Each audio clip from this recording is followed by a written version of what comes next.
तुम्हारी महिमा शेष হবে নাহি ভোরে ও ভরে রাজানো সাহারায় প্রাণ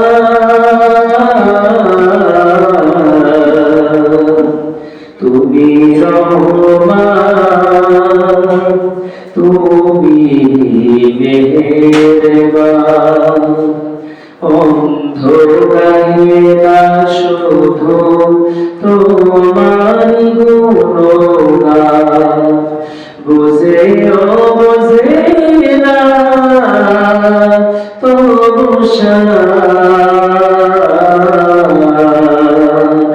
তুমি রহমান তুমি মেহেরবান। হযরত মূসা আলাইহিস সালাম একাধারে 40টা বছর তুর পাহাড়ে আল্লাহর সাথে কথা বলেছেন। যতবার কথা বলেছেন ততবার বলেছে রব্বি আদিনি, হে মাবুদ, হে আমার মালিক, তুমি আমারে দেখা দাও, আমারে সাক্ষাৎ দাও, আমি তোমারে দেখতে চাই, তোমার দিদার পেতে চাই। আল্লাহ রাব্বুল আলামিন ততবারই বলেছেন তারানি, কখনো কশিদকালে আমি আল্লাহ আমার সাথে তোমার দিদার হবে, দেখতে পাবে না। আর প্রিয় নবী হযরত আনাস বিন মালিক রাদিয়াল্লাহু আনহু তার থেকে নবীজি বলেন, নবী করিম সাল্লাল্লাহু আলাইহি ওয়াসাল্লাম এই শবে মেরাজ অর্থাৎ এই শাবান রজব মাসের 26 দিন গত রাত্রে নবীজি ঘরের মধ্যে শোয়া ছিলেন। ঘরের ছাদখানা ফাঁক হয়ে গেল, ঘরের ছাদখানা আপনার খুলে গেল। খুলে যাওয়ার পরে হযরত মিকাঈল আলাইহিস সালাম এবং হযরত জিবরিল আমিন আলাইহিস সালাম দুইজন চলে আসলেন। দুইজন আসার পরে হযরত জিবরাইল এবং মিকাঈল একজন মাথার উপরে মাসাজ করলেন আর একজন পায়ের উপরে মাসাজ করলেন। নবীজির ঘুম ভেঙে গেল। নবীজির ঘুম ভেঙে যাওয়ার পরে আল্লাহর নবী মুহাম্মদুর রাসূলুল্লাহ সাল্লাল্লাহু আলাইহি ওয়াসাল্লাম লক্ষ্য করে দেখলেন ঘরের দরজা বন্ধ নয়, খোলা, জানলাগুলো খোলা, কিন্তু আসমান দেখা যায় ঘরটা সম্পূর্ণ ছাদটা ফাঁক করে দেয়া হয়েছে। জিবরিল আমিন অন্যান্য সময় যখন আসতেন ঘরের দরজা দিয়ে প্রবেশ করতেন, অন্যভাবে প্রবেশ করতেন, কিন্তু আজকে ঘরের ছাদটা খুলে দেয়া হলো, ঘরের ছাদটা ফাঁক করে দেয়া হলো, ঘরের ছাদটা উন্মুক্ত করে দেয়া হলো। প্রিয় ভাইরা আমার, এ থেকে নবী করিম সাল্লাল্লাহু আলাইহি ওয়াসাল্লাম তিনি বুঝে দিলেন যে স্বাভাবিকভাবে আমার কাছে জিবরাইল আসে, মিকাঈল আসে, কিন্তু আজকে এসেছে অস্বাভাবিকভাবে একটা মস্ত বড় ঘটনা আমার দ্বারা ঘটতে যাচ্ছে, যেটা অন্য কোন নবীদের দ্বারা সম্ভব হয়নি। জোরে বলেন সুবহানাল্লাহ। প্রিয় ভাইরা আমার, নবীকে নিয়ে হলো, নবীকে নিয়ে পরে ইন্না আউয়ালা বাইতিন উদিআ লিন-নাসি লাল্লাযী বিবাক্কাতা মুবারাকান ওয়া হুদাল লিল-আলামিন।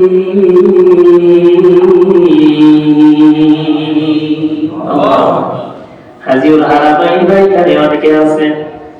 কাবা ঘরে যেই দিকে ছাদের উপর থেকে পানি পড়ে, ছাদের পানিগুলো ঝরে পড়ে, এই ঝরে পড়া ওইখানে একটা স্বর্ণের পাত দিয়ে একটা নালা তৈরি করা হয়েছে। এটাকে বলা হয় মিজাবে রহমত, অর্থাৎ ছাদ, কাবা ঘরে ছাদের পানি ওই জায়গায় পড়ে যায়। প্রিয় ভাইরা আমার, ওই জায়গাটা একটা রাউন্ড দিয়ে রয়েছে, এটাকে আপনার হাতিম বলা হয়। হাতিম বলা হয়, অর্থাৎ ইব্রাহিম আলাইহিস সালাম এবং তার মায়ের কবরটা যে উঁচু করে গাঁথা রয়েছে, ওর ভিতরে কবরটা দিয়া, তাদের ভিতরে কবরটা দিয়া নবীজি আমার বলেন, আমাকে উঠাই নিয়ে, ঘুমের থেকে উঠাই নেওয়ার পরে আমাকে ওইখানে পাপের হাতিমে নিয়ে আসা হলো। হাতিমে নিয়ে আসার পরে আমার গলা থেকে শুরু করে নাভি পর্যন্ত আমার ছুরি দিয়ে সিনাকে সাফ করা হলো। আমার সিনাকে, বুককে আমার খুলে ফেলা হলো।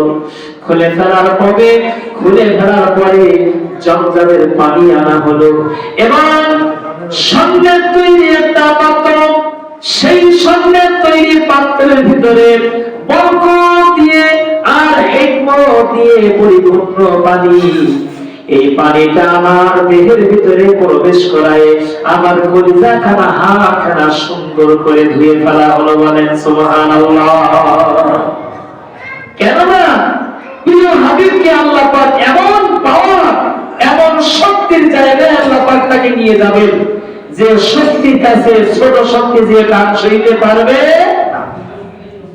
আমাদের এই মসজিদের পাশে 3টা কাল চলে গেছে, 33,000 পাওয়ারের বাল্ব, 33,000 পাওয়ারের লাইট চলে গেছে।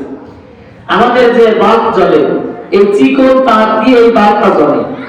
এখন এই বাল্ব যদি আপনি ওই 33,000 লাইনের 2টা লাইনে যদি তার জোড়া দিয়ে এরকম বাল্ব যদি আপনি লাগাই দেন, লাগাতে দেরি হবে কিন্তু ফাটতে দেরি হবে না। কেননা 33,000 ভোল্টের এই বাল্ব, এই ধূম সহ্য করার ক্ষমতা রাখে না। আল্লাহ রাব্বুল আলামিন তার হাবিবকে, আল্লাহ রাব্বুল আলামিন এমন একটা জায়গায়, এমন প্রভুর সান্নিধ্যে, এমন মালিকের কাছে, এমন নূরের কাছে আল্লাহ রাব্বুল আলামিন তাকে নিয়ে যাবেন, যিনি ফাতারাস সামাওয়াতি ওয়াল আরদ, আসমান এবং জমিনের মালিক এবং এর মধ্যে যা কিছু আছে সবের মালিক কে? আরো জোরে বলেন কে? সেই আল্লাহ পাকের কাছে তার হাবিবকে নিয়ে যাবেন। এজন্য আল্লাহ নবীকে তার পাওয়ারকে বাড়িয়ে, শক্তিকে বাড়িয়ে তিনি যেন সহ্য করতে পারেন এবং স্বাবলম্বী করে সোনার প্রস্তরিতে তার সেনাকে, তার বুককে সুন্দর করে বরকত দিয়ে, হিকমত দিয়ে, আল্লাহ পাকের নূর দিয়ে তৈরি করে তাকে যাওয়ার ব্যবস্থা করে দিলেন। জোরে বলে সুবহানাল্লাহ। প্রিয় ভাইরা আমার, আল্লাহ রাব্বুল আলামিন তার হাবিবকে, তার নবীকে এবার নবীকে নিয়ে যাওয়ার জন্য বোরাক চলে আসলো। আরবিতে বলা হয় বারকুন। বারকুনের অর্থ হলো বোরাক, অর্থাৎ বিদ্যুৎ। বিদ্যুতের গতি যেখানে, ওই বোরাকের গতি যেখানে পড়বে সেইখানে তার নজরটা চলে যাবে। এমন শক্তি সম্পন্ন বোরাকের ব্যবস্থা আমার মায়া নবীর জন্য করা হলো। প্রিয় ভাইরা আমার, নবী করিম সাল্লাল্লাহু আলাইহি সাল্লাম জন্য আল্লাহ পাক সূরা বনী ইসরাঈল নাযিল করেন। সুবহানাল্লাযী আসরা বি'আবদিহি লাইলাম মিনাল মাসজিদিল হারাম ইলাল মাসজিদিল আকসা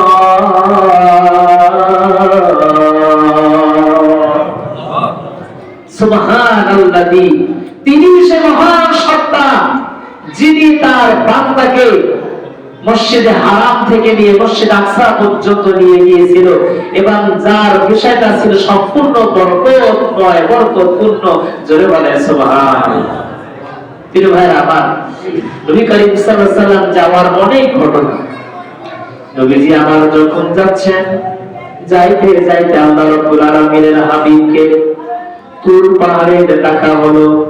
তুর পাহাড়ে রাখার পরে জিবরিল আমিন বললেন, ইয়া রাসূলুল্লাহ, ইয়া হাবিবাল্লাহ, আপনি এই জায়গায় অবতরণ করলেন, এই জায়গায় আপনি থেমে গেলেন। হুজুর গো, লক্ষ্য করে দেখেন কোন জায়গা আমি আপনাকে নিয়ে এসেছি। এটা হলো মুসা আলাইহিস সালাম আল্লাহর সাথে দিদার করার জন্য যে পাহাড়ে অবস্থান করেছিলেন, সেই পাহাড়। এই পাহাড়টা আপনি হাত দিয়ে দেখেন, নবীকে লক্ষ্য করে দেখেন, পাহাড়ের মতো, কালো পাহাড়ের মতো।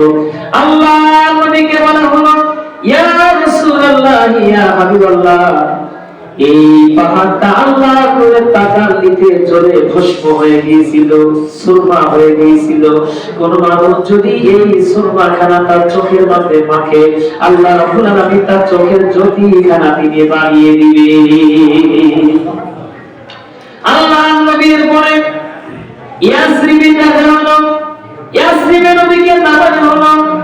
ইয়াসরিবে নামানোর পরে আল্লাহ বলে আল্লাহ নবীকে জিবরাইল বললেন, ইয়া রাসূলুল্লাহ ইয়া হাবিবাল্লাহ, আমি আপনাকে সবরের শিক্ষা সবরে নিয়ে এসেছি হাবিব।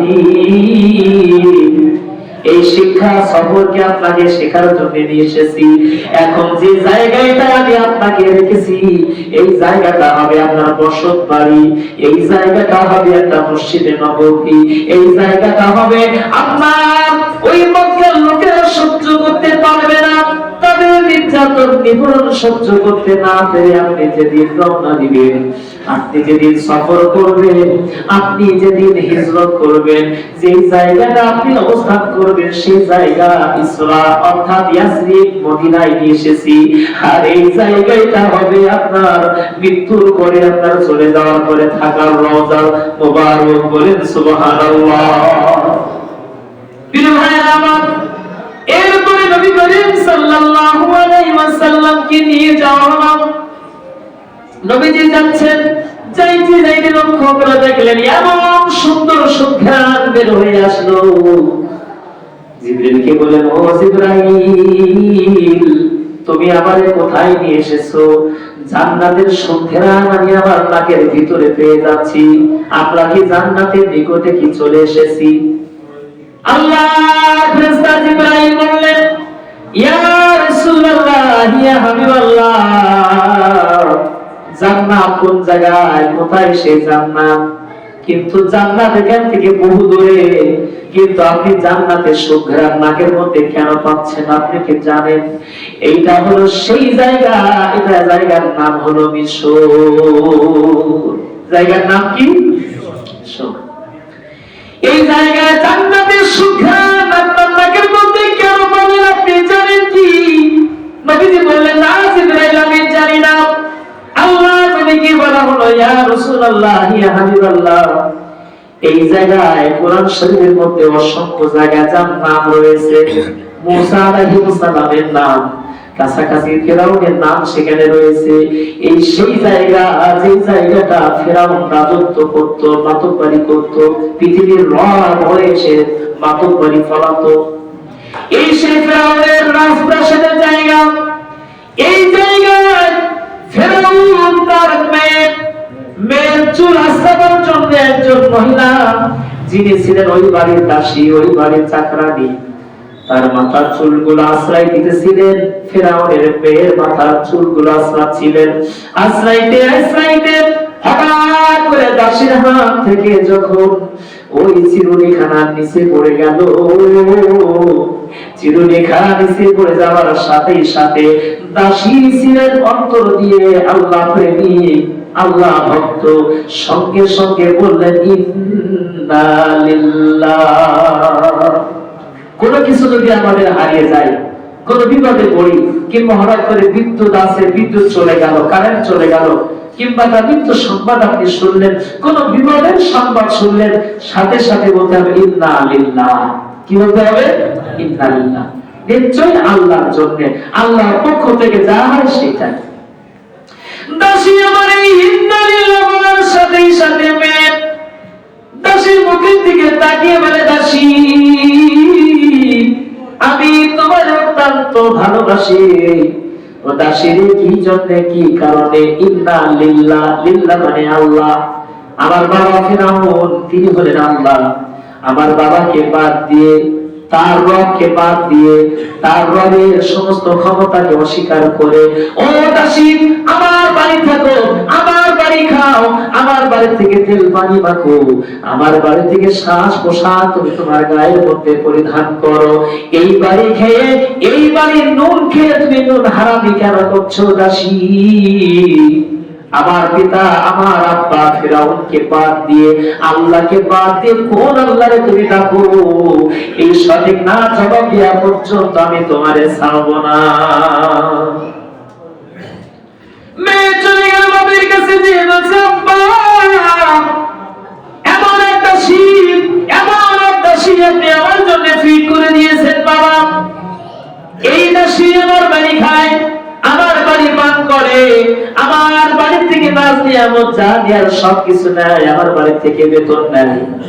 আর এই দাসী আপনাকে আল্লাহ বলে স্বীকার করে না, আপনাকে রব বলে স্বীকার করে না, সে স্বীকার করে আরেকজনকে, এটা তো হতে পারে না। মেয়ের আত্মার পূরণ করার জন্য, মেয়েকে খুশি করার জন্য যা ইচ্ছা তাই তো করতে পারে, যেহেতু ক্ষমতা তার হাতে। এবার ফেরাউন বললে ধরে নিয়ে আসো, দাসীকে ধরে নিয়ে আসা হলো। দাসীকে ধরে নিয়ে আসার পরে দাসীরে বলল, দাসী তোমারে আমি ভালোবাসি, কিন্তু দাসী তুমি কি করলে? এই কাজ তো মেনে নেওয়া যায় না, এই কাজ তো গ্রহণ করা যায় না। দাসী রে বলো, আমি আল্লাহ আমারে বাদ দিয়ে কোন আল্লাহরে তুমি ডাকো, কোন আল্লাহরে তুমি পছন্দ করো?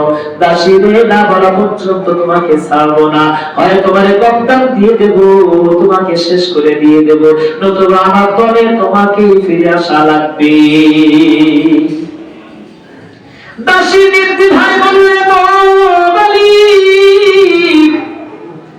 তোমার বাড়ি খাই, তোমার বাড়িতে আমি সবকিছু গ্রহণ করি, পোশাক পরিচ্ছদ খাওয়া দাওয়া তোমার বাড়ি থেকে সব আমার সরবরাহ করা হয়, কিন্তু মালিক রে, আমার মালিক রে, আমার মনিব রে, তোমাকে মালিক বলে স্বীকার করতে পারি আমি, কিন্তু আমি দাসী, আমার অন্তরের ভিতরে, আমার মনের ভিতরে রব একটাই রবকে আমি বসাইছি, সেই রব হলেন একমাত্র আল্লাহ। সুবহানাল্লাহ। আমার রবকে চিন্তা করেছেন? ফিরাউনের সামনে কথা বলবে এরকম ইসমত কার? এত শক্তি ক্ষমতা কার? ওই মানে চাকরানি হয়ে, দাসী হয়ে বলছে তুমি আমার মালিক হতে পারো, তোমার খাই, তোমার পরি, তোমার কাছ থেকে বেতন নেই, কাজ করি বেতন নেই, তুমি আমার বেতন দাও, কিন্তু তুমি আমার মালিক হতে পারো, রব হতে পারো না। তুমি আমার মালিক না, তুমি আমার রব না। এই কথা বলার সঙ্গে সঙ্গে আগুন হয়ে গেল ফেরাউন। আগুন হয়ে যে বলছে, দাসী যেটা বলছো বুঝে শুনে বলো, বুঝে বলো, না বুঝে বলছো, না বুঝে বলছো। এবার দাসী বলে, ইমান নিয়ে, শক্তি নিয়ে, ক্ষমতা নিয়ে, যতটুকু ইমান, যতটুকু শক্তি আমার দেহের মধ্যে আছে সবগুলো এক জায়গায় করে বলছি, আমার একমাত্র রব যিনি আমাকে খালিক, তিনি আমার মালিক। এই কথা বলার সঙ্গে সঙ্গে মেয়েকে খুশি করবে, এলাকায় জনগণ ছড়াই পড়লো যে ওই বাড়ির যে দাসী, সেই দাসীটাই তার মালিককে মানে না, ফেরাউনকে মানে না। আর আমরা কোথায়? মান সম্মানের ব্যাপার, মান সম্মান টিকিয়ে রাখার জন্য বলে, এই ছেলে মেয়ে কয়জন? বলে তিনটা আমার বাচ্চা। তিনটা বাচ্চাকে ধরে নিয়ে আসা হলো, প্রেসার দিয়ে, চাপ দিয়ে, তাকে ভয় ভীতি দেখায় ফেরাউনের দলে করে নেওয়ার জন্য, আপনার চেষ্টা করার জন্য এবার কি করলো? গরম কড়াই আগুনের মধ্যে চাপাই দিল, তার মধ্যে তেল ঢেলে দিল, দাও দাও দাও দাও করে আগুন যখন জ্বলে, তেল থপ থপ করে ফুটতে শুরু করে দিয়েছে। ওই সময়, ওই মুহূর্তে দাসী তিনটা সন্তানকে কাছে নিয়ে আসা হলো। তিনটা সন্তানকে নিয়ে আসার পরে বলছে, দাসী রে, তিনটা সন্তান তোমার পাশে দাঁড়ানো, দাসী যদি তুমি আমি ফেরাউন আমারে আল্লাহ বলে, আমাকে রব বলে স্বীকার যদি করো, তিনটা সন্তান সহ তুমি নাজাত পেয়ে যাবা।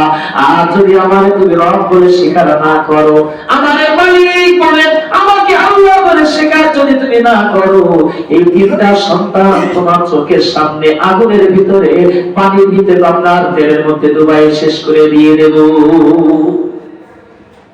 দাসী তখন পর্যন্ত